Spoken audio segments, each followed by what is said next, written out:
Hi, everybody. Welcome to Talking Data Equity for Friday, April 11th. My name is Heather Kraus, and I'm a mathematical statistician and the founder of an organization called We All Count.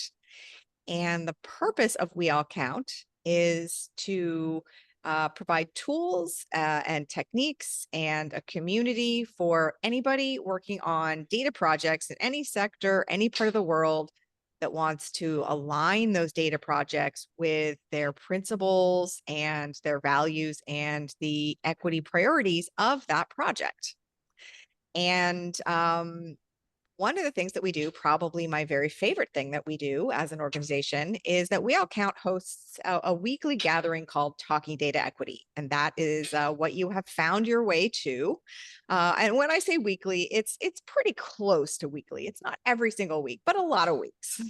And it's free, it's informal, it's drop-in. And the Zoom link is the same. So if you found your way here today, you can always use this Zoom link to come back. And if you can't join us at noon when we're live, noon Toronto time, we record these sessions and we share them. I shared a link in the chat right here, which is where you can find the recordings, and you will be able to find the recording of today's sessions as well as a lot of past sessions. We've been doing this for a couple years now, so we have some very cool archives. And if you're ever wondering who's coming up on Talking Data Equity in a given week, in the chat right now, I'm going to put a link to the Talking Data Equity homepage. And that gives you an up-to-date calendar about what are our topics, if we're going to have a guest speaker, if we're going to, sorry, I'm just going to mute that. If we're going to have a guest speaker, if we're going to talk about a specific technique, if we're going to do some project case studies, all that can be found at that site there. All right. So what we're going to do today is something that many of you have asked for. We're gonna have two guest speakers who have done some really cool research on a topic that we have talked about several times here at Talking Data Equity, and that we really want to think more and more about, and that is how to embed equity when we're working with demographic data, especially if we're working with demographic data that comes from some kind of a data collection instrument like a survey that offers more than one choice. And so I'm very excited to have Dr. Annabelle Atkin and Dr. Keita Christophe join us because they have done some fantastic thinking. And Dr. Annabelle Atkin is joining us from Purdue University, the College of Health and Human Sciences. We'll put a link to a lot of Dr. Atkin's work, so you can do a deep dive a bit later. But essentially, Dr. Atkin is a quantitative and qualitative methods researcher. She develops methods to provide scholars with tools to assess important race-related constructs. She does work on developing multiracial and Asian American adolescent and young adult an understanding of race-related development and the processes and experiences related to racial ethnic socialization. So it's exactly the kind of stuff that a lot of you are working on. In addition to that, she also is on the editorial board of the journal Cultural Diversity and Ethnic Minority Psychology. Okay, and again, we'll link to more work and more details. And then the second person I'm gonna introduce you to today is coming to you live from Montreal. So I'm always happy to have other people from Canada join us here. And Dr. Christophe is passionate about leveraging data and research to advance diversity, equity, and inclusion, and to improve well-being for youth and families from underserved backgrounds.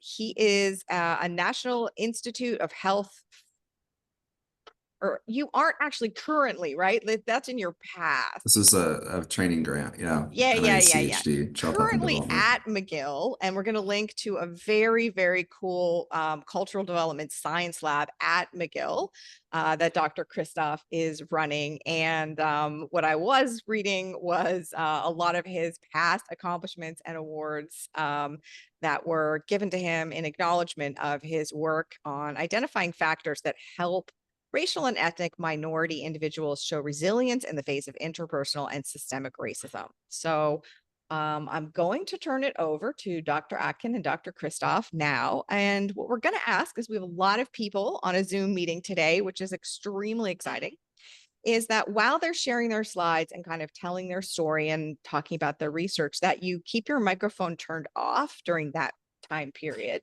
But feel free to use the Zoom chat, and you can use the Zoom chat to ask questions or make comments, and you can use the Zoom chat publicly so that everybody can see what you're talking about. Or if you want to ask a question privately, you can just put that little blue drop down menu to say Heather Kraus, that's me, and I will read your question or your comment, and I'll amplify it best I can without using your name. But we do ask that you keep your microphones turned off until we have a live question and answer period.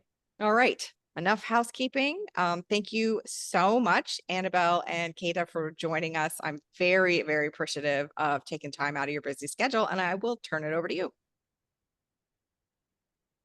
Awesome. Thank you so much, Heather. All right, so we're really excited. Annabelle and I will be kind of jumping back and forth, but excited to talk to you all today.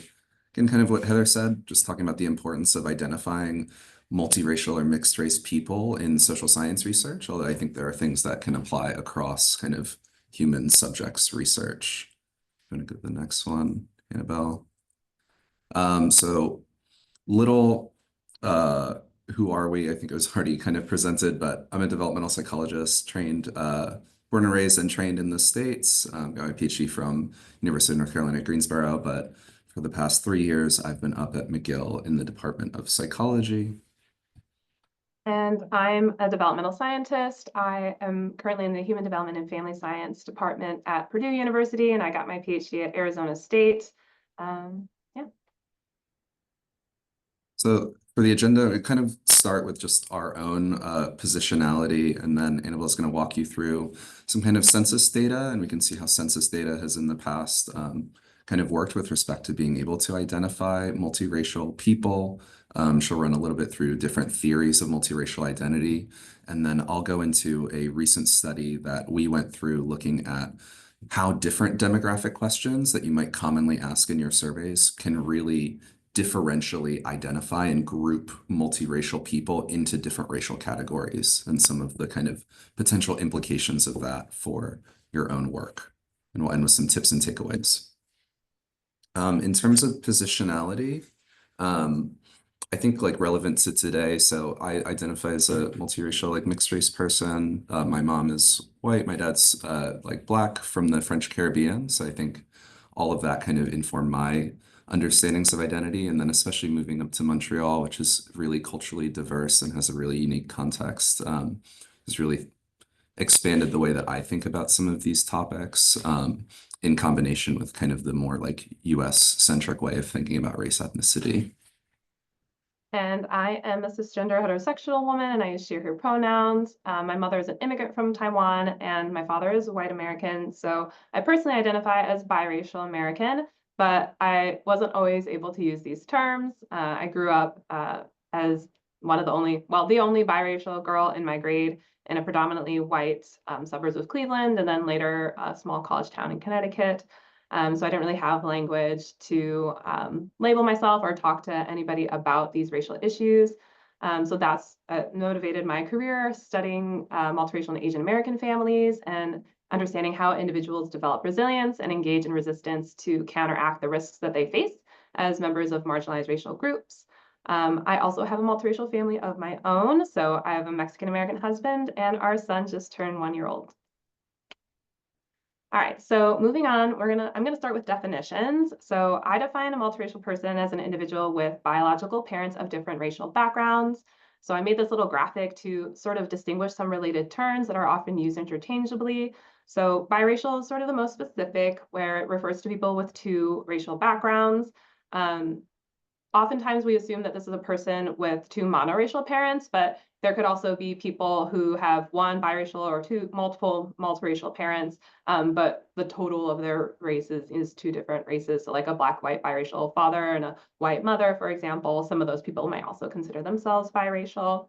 So then multiracial and mixed race can refer to both biracial people, so that can be sort of an umbrella term, but it also could include people with more than two backgrounds, so 3 or more, like my son. Multi-ethnic is broader, so that could include people who are one race but have multiple ethnicities, so someone who's Chinese and Japanese, for example. And then multicultural and mixed heritage are even broader. So then the question is, what counts as a different racial background? So we know race is socially constructed, meaning that it's an idea that has been created and accepted by people in our society. There is no biological basis for race, though this is still a common misconception today. We know that race is a social construct because it changes across time and context, and different countries have different ideas of what constitutes racial categories. As well as historically in the US, we've had different racial categories and changed those over the course of history to serve the needs of the dominant group. So for the last few decades, the US Census has considered these 5 racial groups: white, Asian, Native Hawaiian Pacific Islander, African American Black, and American Indian Alaska Native, and they've also had an option to check some other race box. Only since 2000, so the last 3 censuses, have we had the option to check more than one race box. And this was largely thanks to activism in the multiracial community. So to illustrate, these are screenshots of the official census questionnaire that I filled out in 2020. So many of you are familiar with this, but there, was a separate Hispanic Latino question. So they consider it like the Hispanic origin question. So you answer that first, and then you go on to answering the race question. And so you can see here, there's white, Black, American Indian, and then they actually didn't even have Asian or Pacific Islander, but they just listed the 6 largest ethnic groups that are Asian, and then the 3, I suppose, largest Pacific Islander groups. And then sort of if you didn't fit into those, you had to fill in the other box. But note that people could also check multiple boxes on this 2020 census. However, in 2024, so those of you who may work in government might know this, but Biden made the first updates to the federal race and ethnicity data collection standards since 1997. So now there are 7 groups in addition to the some other race box. So they've combined race and ethnicity. So we have Hispanic, Latino, and Spanish now included in this list, and we've also added a new category of Middle Eastern or North African. And this is just to say this is the StatsCan race ethnicity question, just to see there are a lot of similarities with the US questionnaire, but you also see some differences because they base the categories based on the largest groups represented in Canada. So interesting kind of mix of ethnicity, specific nationalities, and kind of regions, but many of which would be grouped into similar distinct racial categories. Canada. So going back to the US, if we look at data on the 2 or more races category dating back to 2000, when the option to check those 2 more than one box was first allowed, we could see that the multiracial population has quickly increased in the last few decades, with a 276% increase from just 2010 to 2020. In the same time frame, multiracial people have gone from just 3% of the population to 10% of the population. So that means supposedly that 1 in 10 people in the US identify with multiple racial groups. And while there are a lot of factors that complicate the accuracy of this data, I think it's safe to say that this group is growing and will continue to grow. If we look at who comprises the 2 or more races group, we can see that the most common combination is white and some other race. So the some other race category was about 36% Latino in the 2020 census because there was no Hispanic option in the race questions for them to check. So some of these could be white and Latino individuals. And then the next largest groups were white and American Indian, white and Black, and white and Asian. And so I always think it's interesting that the white Asian group is nearly as large as the white Black group, but I feel like there's not as much maybe media representation. So people are surprised to learn they make up 20% of that multiracial population. But again, so how accurate is this data? In 2015, Pew reported findings that 29% of people identifying with 2 or more racial backgrounds previously thought of themselves as one race, whereas another 29% of multiracial people identifying with one race previously thought of themselves as 2 or more races. So people may change how they're checking boxes over time. Data collected by Pew in 2014 found that only 71% of people who do check multiple boxes actually consider themselves mixed race or multiracial. So I'll get to some of the complexity of multiracial identity in a second, but I want to point out that one of the reasons we aren't collecting accurate data is that our data collection methods don't reflect the way multiracial people think about their identities. So critical multiracial theory is useful for understanding how and why our data collection methods are limited. Specifically, there is a monoracial paradigm in US society. So this constructs race as something that's immutable and fixed. And this does not recognize multiracial realities, obviously, and it results in what we call a monocentric system. So that privileges monoracial identities as the norm, and thereby pathologizes multiraciality as exotic and abnormal, which then upholds whiteness as a racially pure category and perpetuates the one-drop rule, historically, whereby if you had one drop of Black blood, then you were Black. And this also essentially is multiraciality as inherently problematic. So this historically monocentric system of the US did not allow for the recognition of multiracial people because that would disrupt the rigid racial hierarchy. So what are the consequences of this monoracial paradigm? Multiracial people experience monoracism, which is discrimination that targets their multiracial status. So for example, multiracial individuals might be exoticized, tokenized, objectified, or put into monoracial boxes, rejected by monoracial group members, or even forced to pick a monoracial identity. And we as data scientists and researchers may be contributing to some of that, right? And how we're designing our surveys. So while parents usually help youth navigate these kinds of challenges, research suggests that parents of multiracial children either do not talk about race or utilize colorblind messages in some cases, and that can deny the significance of race and emphasize that everyone's the same. Even if parents are talking about race, they oftentimes are focused on monoracial group experiences in culture. So it's possible that the socialization that multiracial youth are receiving is not preparing them to embrace their multiraciality or respond to experiences of monoracism. As a result, a lot of multiracial people may not have had support from family around how to navigate their multiracial identity and experiences when they were growing up. So that's one of the major focuses of my research, is understanding how the different ways parents talk about race with their multiracial children impacts the child's healthy development. So if you're interested in learning more about that, there will be a link at the end to my website. But to understand why we are over or underestimating multiracial people, it's helpful to know some multiracial identity theories. So this one addresses multiracial identity typologies. This is from Rockamore and Brunsma. And so they say that there's one option is a singular identity. So multiracial people might just choose one race. A protean identity is when someone chooses multiple races. So maybe Asian and white, for example, in my case. A transcendent identity would be choosing no race. So those people who might say, I'm human, which can be frustrating for those of us who collect data. But in some ways, they might be trying to reject this racial categorization. And then there's this border identity, which is kind of like choosing a third space. So maybe having their own unique identity and label that integrates their different racial backgrounds.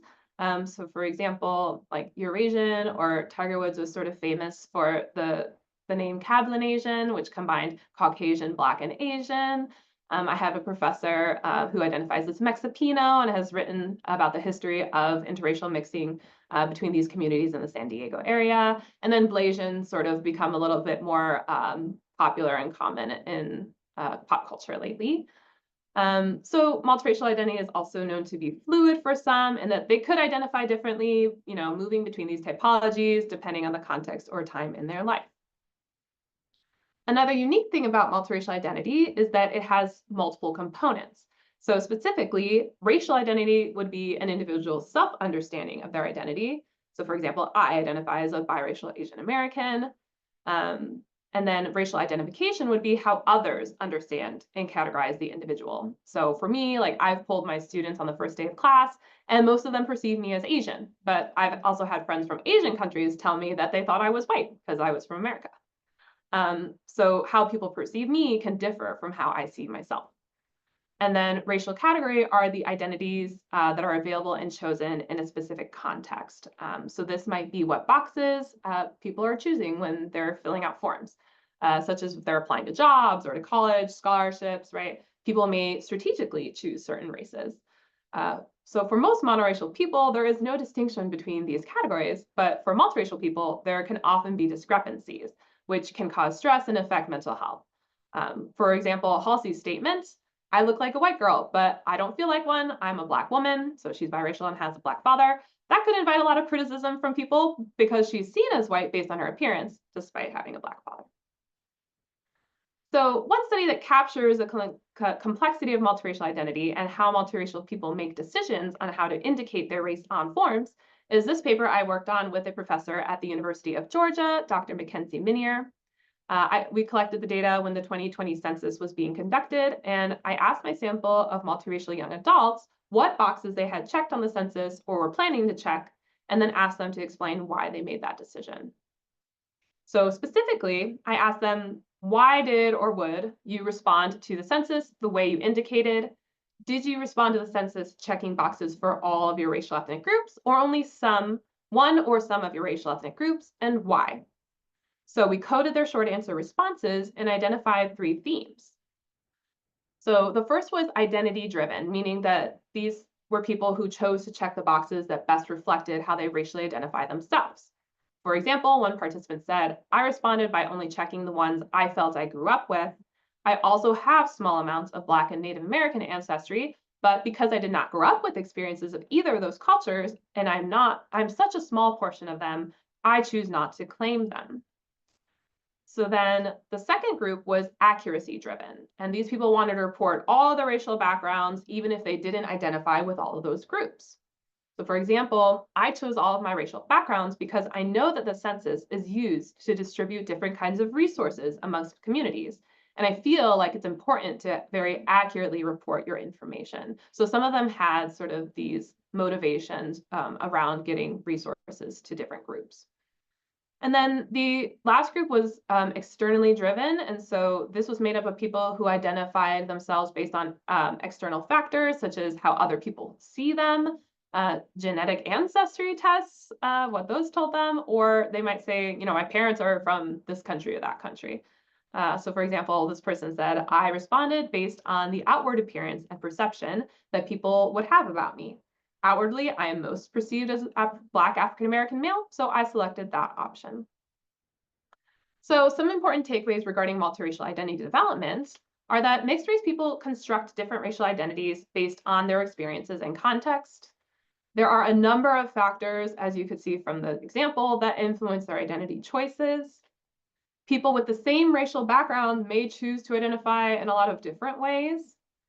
And the boxes that one checks on a form do not necessarily reflect their identity or racial background. So there is no one right way for a multiracial person to identify, is something that I always try to emphasize. However, the options that multiracial people are given on surveys to represent their identity are often limiting. So sorry for the poor quality photo. I took this with my phone of my computer when I was on the CVS website trying to schedule my COVID vaccine. So as you can see, the questionnaire has the dreaded bubbles and you could only choose one bubble. So I was forced to pick one of my races or pick other race. And being forced to pick one race or choose an other box is often perceived as a distressing microaggression for multiracial folks. So then this leads to the question, how do we capture the complexity of multiracial identity when we're collecting data? All right, so I'm going to hand it over to Keita.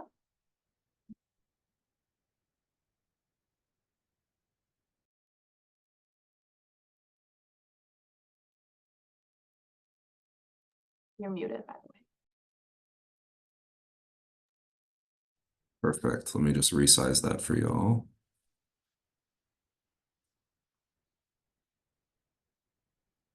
Can you see okay? Awesome. Yep, so this is a project that I think does a really good job of kind of illustrating the kind of differences you can see in identification of people as multiracial based on common ways that we as scientists might look at them in our own research and in our own surveys. This came out of a project that a data set that Annabelle and I and others had collected, a specifically multiracial data set, where we had asked about race, ethnicity in a couple different ways. So the sample called the Loving Study is close to 700 multiracial college students from 3 different sites around the US. And important to this study is participants were only eligible if they reported having parents from multiple racial groups. So we know that 100% of this sample, at least based on the kind of foundational definition Annabelle used at the start, was multiracial. We had 8 racial categories, which you can see below. So we did have the kind of Middle Eastern, North African that is added to the forthcoming 2030 US Census. And we did include Hispanic Latino in the actual like single race question. You can see some other demographics there. And essentially what we did is we asked about participants' self-reported race and then what races their biological parents belonged to. And you might imagine that would produce similar information, but we found some kind of very interesting results across that. So this table is basically how we would classify people as either monoracial, selecting 1 category, biracial, 2 categories, or multiracial, 3 categories, based on their response to the race boxes they check when talking about themselves, and then the sum of the parent races, right? And we see a couple interesting things right off the bat. One is that based on the own race question, we have 13% of our sample, which is not a negligible amount, who is self-identifying as monoracial. And again, this study was only included people with parents from multiple racial backgrounds. So already it's showing you that there's a certain subset, as Annabelle alluded to, of the multiracial population that might not self-identify as multiracial, even when they have the option to check multiple boxes, and even when they were primed with an inclusion criteria being that they had to be multiracial. So an initial implication is if we didn't have that initial screening to try and identify these people, we only kind of self-selected or kept people in our study that selected multiple boxes for themselves, we would have missed this 13% of multiracial participants who only choose 1 race for themselves. Another kind of implication is if we look at the sum of parent races, we really start to get different information. So you can see on the kind of right that the amount of multiracial or 3 or more category people that we identify really balloons when we look at the sum of parents' races versus the own race question for that. So that's 92 people selecting 3 or more categories for themselves versus 269 people having 3 or more categories represented across their 2 biological parents. Of course, because the sum of the parent races cannot add up to just 1, because all participants were multiracial, all of those monoracial identified people go away and get filtered into mostly a biracial category, some into that multiracial category. So it's a 192% increase in the amount of people identified as 3 or more category multiracial when looking at that sum of parent race questions. So overall, if we would try to identify how many people were inconsistent across their responses, or at least inconsistent in the sense that we as researchers would put them in different boxes based on the different questions we ask, we can see that 41, almost 42% of participants in our 100% multiracial sample would be classified differently, depending on whether we relied solely on the self-race question versus the parent race questions. And for those of you all who in your own work might not distinguish between bi and multiracial and might be more interested in monoracial versus multiracial being anything more than one group, that would be, again, this about 13.2% of people being classified differently. So this is a pretty meaningful percentage of multiracial people that would be classified differently. And this is actually consistent with a couple other samples that have found this. So this is an older study from the AdHealth study, the National Longitudinal Study of Adolescent to Adult Health. This is a nationally representative US sample of over 20,000 adolescents that were recruited in the mid-90s and then followed several times over the last couple decades. And they actually found some similar kind of inconsistency where they asked race demographic questions when based on parent questions, based on adolescent self-identified race when they were at school. And they also asked them to fill out kind of racial demographic questions when they were at home. And you can see they found meaningfully different numbers. So almost 5% of youth are multiracial based on parent race questions. Almost 7% of youth are self-identifying as multiracial when they're asked at school, but less than 4% of youth are self-identifying as multiracial when they're asked at home. So taking that about 20,000 number, we're seeing there are over 600 adolescents in this study who are responding differently across question and context. And when we're thinking about understanding our sample, maybe doing cross-group comparisons, having 640 people bouncing around different racial categories can pose a really big problem for what we're actually trying to do. We're trying to have clean comparisons and make sensible inferences about certain groups or differences between groups. Also seen this in a couple more studies. So one by Maurer in 2020 looked at kind of multiraciality across time. So looked at over 700 families assessed at 9, 10, and 14 years old. And again, very similar to our 13.2% that were different across self-identified race and parent-identified race questions.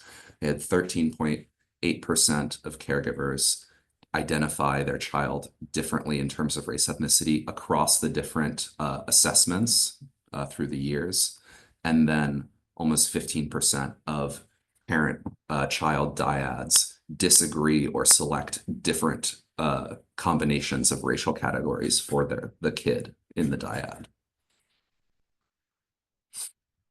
So I think we're really kind of coalescing on the fact that these inconsistencies are found throughout almost all studies that are inclusive of or allow people to check multiple boxes. And we're seeing this cross-sectionally, we're seeing it in large nationally representative samples, and we're seeing inconsistencies across people, across questions, and across time. And I think one important thing to think about is who are these people or who are these families who are identifying inconsistently? So this is back to results from our study.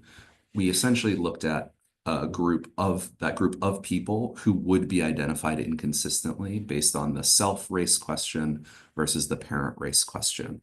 And what we saw was those who showed identity inconsistency across these questions tended to report more perceived conflict between their different racial groups. So maybe they felt like the values, the traditions, the ways of being of their different groups, monoracial groups, were actively conflictual with each other, did not gel well, couldn't be easily integrated into a single blended identity. We also found that those people that showed identity inconsistency had less pride in being multiracial. It's just fewer positive emotions about belonging to multiple racial groups, but they did more exploration of what being multiracial meant to them. So they were trying to seek out TV shows and music and pop culture and other information to learn more about the multiracial experience. And the final thing is they're more likely to have multiple minoritized backgrounds. So these are multiracial people who do not have kind of close white heritage. Maybe they're Black and Asian or Latino and Native American, but they don't have that kind of proximity to whiteness, or at least recent kind of ancestors who identified as white. I think one question that you may be asking, which I think is a very valid question, is it's interesting. Certain people might identify in different ways. Identity is complex, but why should I actually care? And I think there are implications for this, regardless of kind of what human subjects or social science or any type of science research you're doing. One I kind of alluded to, based on the demographic question you ask, what our study and these others that I cited are telling you is the size of your groups and your understanding of those groups might significantly change depending on if you ask, let's say, a self-identified race question versus what race did your biological mother belong to, what races do your biological father belong to. Second is based on kind of our findings of differences between people who are and are not consistent answering across those questions. What that means is, depending on the question you ask, you might be getting a certain type of multiracial person in your different racial groups. So people that identify show inconsistency, again, might have less pride in being multiracial. They might do more exploration of being multiracial. They might have more conflict between those identities. If you're asking certain questions, you are introducing that type of bias into which multiracial people get sorted into which category, which means that certain types of multiracial people may be over or underrepresented in different groups. I think this becomes particularly problematic if you're really interested in comparing groups by race, ethnicity, which is, done a lot in psychology, our field, done a lot in social science, public health, epi, things like that. And another thing to consider is kind of what Annabelle started with. Multiracial people are the fastest growing racial ethnic population in North America. That's the US and Canada included. So this problem of inconsistency, certain types of multiracial people being sorted into different boxes, just depending on the question you ask, this issue is going to continue to increase in magnitude and frequency as multiracial people continue to become more and more prevalent in North America.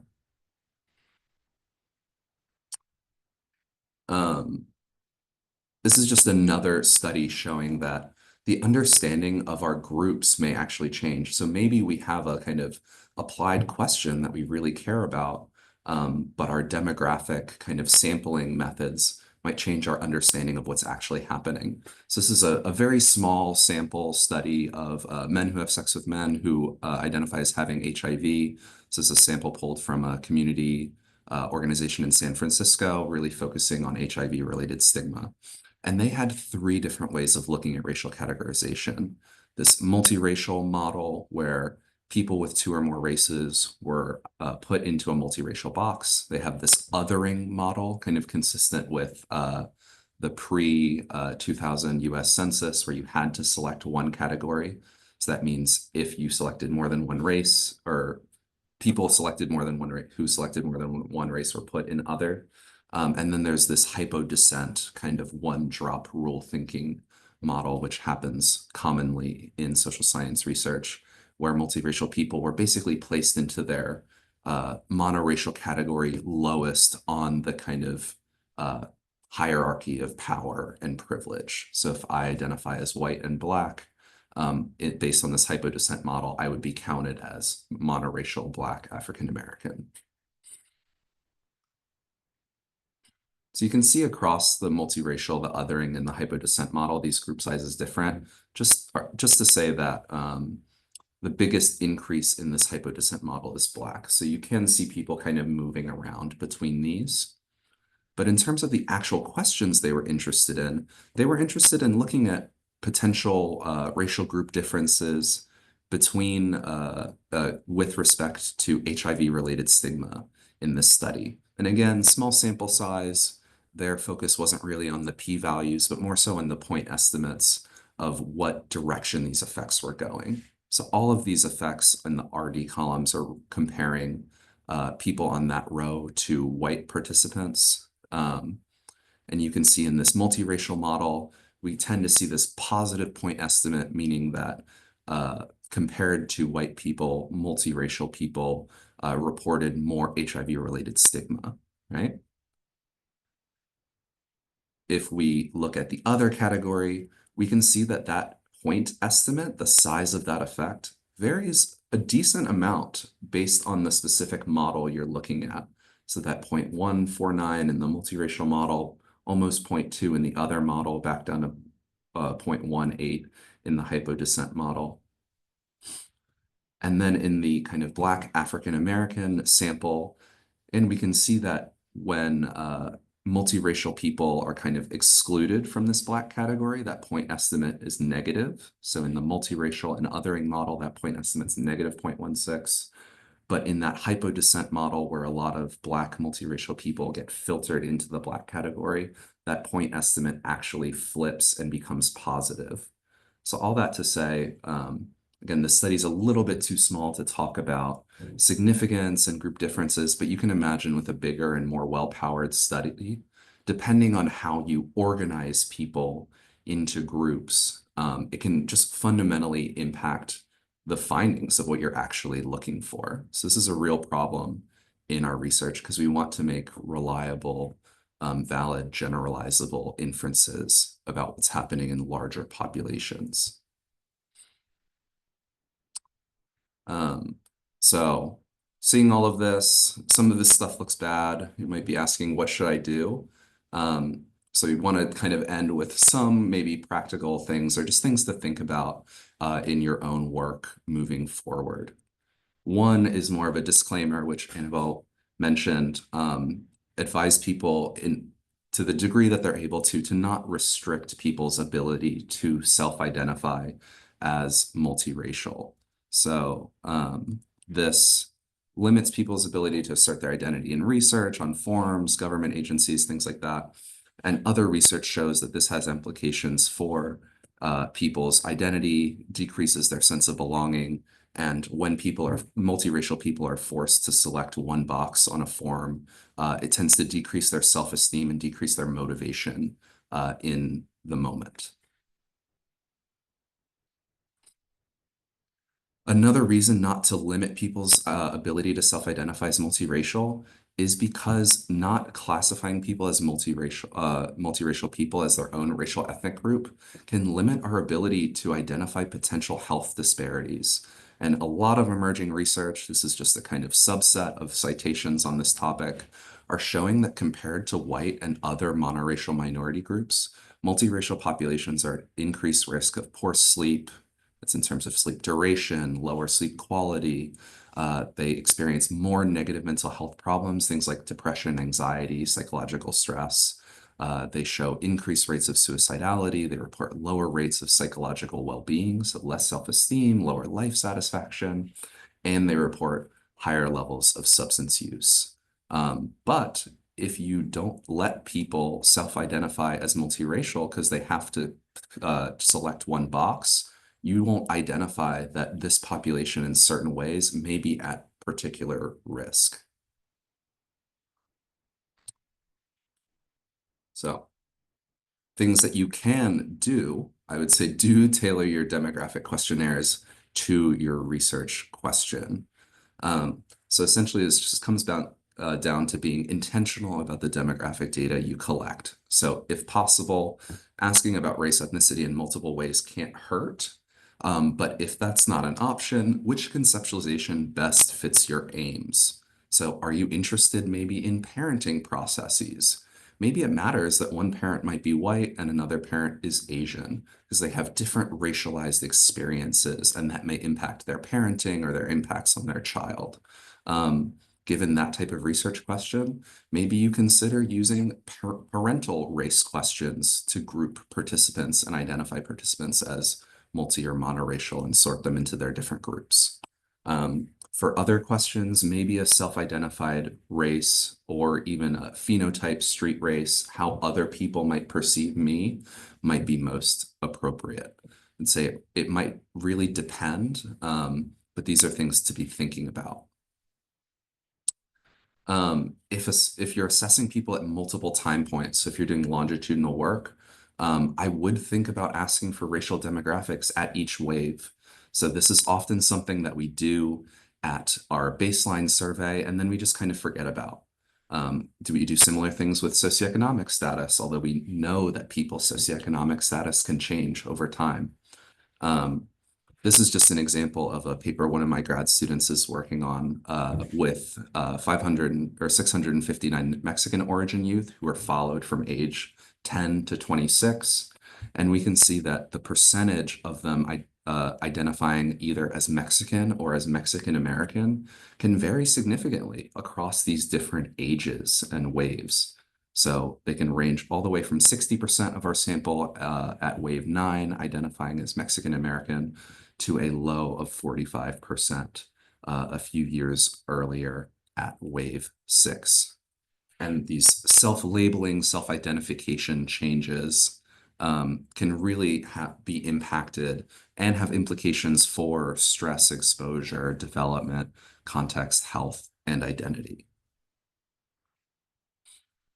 In general, I would just say be intentional. Hopefully, all we've talked about has shed light on the fact that racial identification is a very complex process. And I think due to the monoracial paradigm of race, governments and organizations and things have oftentimes not allowed multiracial people to express their identity in surveys, in research, and be represented. And depending on the practices that we take today, can really come to different conclusions with respect to how many multiracial people are in our sample, what do they look like, and then what do the rest of our groups look like? Because we may or may not have a good percentage of multiracial people filtering in and out of those, just as a function of how we ask our basic race ethnicity questions. So tailoring your choice to your question, justifying the decisions you made and understanding the implications of those decisions, I think will really help us do more, continue to do more high quality work that really lets people, identifies people and lets them express themselves and helps us illuminate potentially disparities, things that are going well and things that are not going as well. So just to kind of really conclude, these demographic questions have a big impact on our ability to identify multiracial people and characterize their experiences, big implications for sample sizes, group comparisons, and our ability to identify things like disparities. So there are no best practices, but really just thinking through these issues, I think is a good first step to making sure that these people's experiences are seen and heard. So with that, just want to say thank you so much. Here's my kind of contact information on the right. If you are interested, definitely feel free to connect.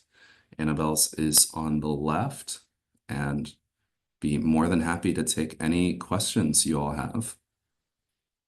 And I'll stop the share. Thank you so much. Thank you so much, Keita and Annabelle. That was a really, really grounded, concrete, and helpful presentation.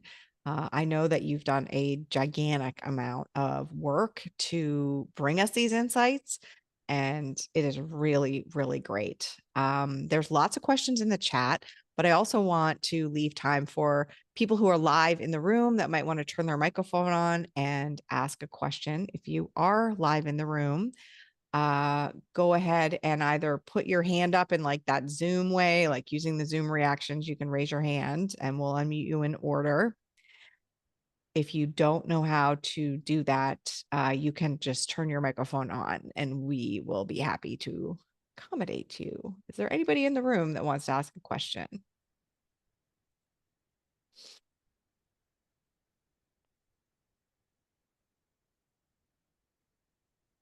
All right. Well, the chat is full of questions. So if you change your mind, just let me know and we're happy to have you ask questions live. And oh, go ahead, Alice. Hi. Hi, Alice. Hello. Thank you so much for this really great presentation. One of the things that it reminded me was a comment from my advisor, a psychology professor. He was wondering or thinking about how the term multiracial or mixed race can imply that, single mono races like white or Asian are pure in a way that is not genetically grounded in truth. I'm wondering what thoughts you have about that and what thinking about race might look like if we try to acknowledge that each person is equally genetically mixed, if that makes sense. Yeah, I think it's it's a super interesting point. I bet Annabelle will have a better answer than me, but I'll take a crack at it first. I would say that, of course, that's true, and there's been a lot of mixing. The way that we conceptualize multiracial in our studies is often like based on the self-identification and or the parent race. But of course, you could ask further generations back, and if people have a good understanding of their family tree, you probably would get more and more multiracial people through that kind of line of inquiry. I think, if you think about race as a social construct, and at least a lot of the things we're interested in are based in identity, how parents talk to their kids about race, ethnicity, culture, racism, um, what people's exposure to discrimination is. I think in that sense, thinking of multiraciality from like more proximal, like fewer generations, makes more sense just because there's more of an overlap with maybe a more ambiguous phenotype. Like if we're thinking about how parents talk to their kids about race, um, knowing that like 7 generations back, someone was not the race that you identify with now, it doesn't become as relevant. So I think of it in that way, but I think from other perspectives, that like more inclusive definition of multiraciality, I think can make a lot of sense and is true, right? Yeah, so Kate and I have another paper I'll link in the chat, but we sort of talked about this issue of like terminology and yeah, so genealogically distant versus genealogically immediate mixed race ancestry was one term that I think I've seen in the literature, and so we like pulled that in to kind of differentiate those groups that Keita was mentioning. But also I've gotten this, we've had this conversation with some of my other multiracial collaborators, and like um, are we, reinforcing this idea of race as reinforcing the ideas of those monoracial groups by using the term multiracial. And in particular, I've made the decision in my work to capitalize the word multiracial, and the paper goes into more detail about my justification for that. But one is sort of like, because that's a meaningful identity to me, it's sort of frustrating that like it's not capitalized and seen as a group, because it's like, it's in this list, of groups, and then it's at the end and it doesn't have a capital. So it kind of seems like less legitimate compared to other groups. But I've, some of the push challenge, so I had to acknowledge that does run this risk of reifying the idea of race by sort of capitalizing it. And like, are we arguing it's its own multiracial group? I think there was something in the chat about like if we were to make that its own checkbox category, does it then take away from counting some other groups, right? So it's certainly complicated and there's no like perfect answer to it all, but I just want to like acknowledge multiracial people by capitalizing the word and giving them sort of that option to identify. Okay, thanks so much. Great. Fernanda, go ahead. Hi. Hi, thank you. So I have a couple questions. So we had this survey that was conducted here in British Columbia in 2023, where we looked at demographics for people, and people were asked about their racial identity, their ancestry, and a bunch of other questions. And they were given an open box where they could answer whatever they wanted. And of course, we received a bunch of like very different questions. And then when we're trying to analyze all this like huge amount of data, it was very hard for us to, come up with like a way of classifying those categories. So one of my questions is kind of like personally, I also put it in the chat, like I find it hard to even like define my racial identity personally. whenever I'm answering these questions. And one thing that we saw a lot of the answers that came up were people saying like, oh, I identify as Canadian, for example. Like, what do we do with that kind of answer? Like, what would you like, what would be your recommendation for, you know, like this kind of like people identifying not really with like a racial identity as we like normally have them, but like with a country kind of thing. And what was my other question? The other thing is more like, so whenever we're putting like all these people that are saying that they have multiple racial identities into like just one category, is that like a fair way of like just, you know, like putting everyone together in this one category and just reporting for that whole group that's again very, very mixed? Yeah, I think these are both great questions. Oh, sorry, Heather, were you saying something? Oh, yeah, I think they're both great, really relevant. The one thing I think about is like, yes, multiracial, if you just group everyone who selects like 2 or more boxes, is like an extremely heterogeneous group. And there are pros and cons to that. One of the things I think is a big pro is the kind of health disparities argument that I was talking about. This is something that, like, being American, being trained in the States and coming to Canada, there are really country differences based on the degree to which we can identify health disparities. Canada much more groups people as like white, visible minority, or indigenous in a lot of the kind of publicly available StatsCan data in a way that might obscure racial disparities. So I feel like if we see that this group, as heterogeneous as they are still all, the aggregate is riskier compared to these other groups, then maybe we can direct resources their way. Depending, other questions, having such a heterogeneous group might not make sense, and maybe it's worth breaking them out into kind of component pieces based on specific backgrounds. But I'll pass it over to Annabelle. Yeah, I think, and this addressed another question in the chat too, is like, does it make sense to group those people together if they didn't label themselves as multiracial? Like they just checked multiple boxes and then we're calling them multiracial. I think it's just important that we be explicit about the decisions that we're making. And oftentimes we don't like really write that all out because there's fear of criticism, but like being transparent about that, thinking about the goal of the research question and what's the best way to answer it, doesn't make sense to group them together. Can we do sensitivity analyses to see if we broke it out in these different ways, would the findings be different? So I think there's a lot of things we can do just to be more transparent about how we're using that data. I like the open response box too, because it really just lets people say whatever they want.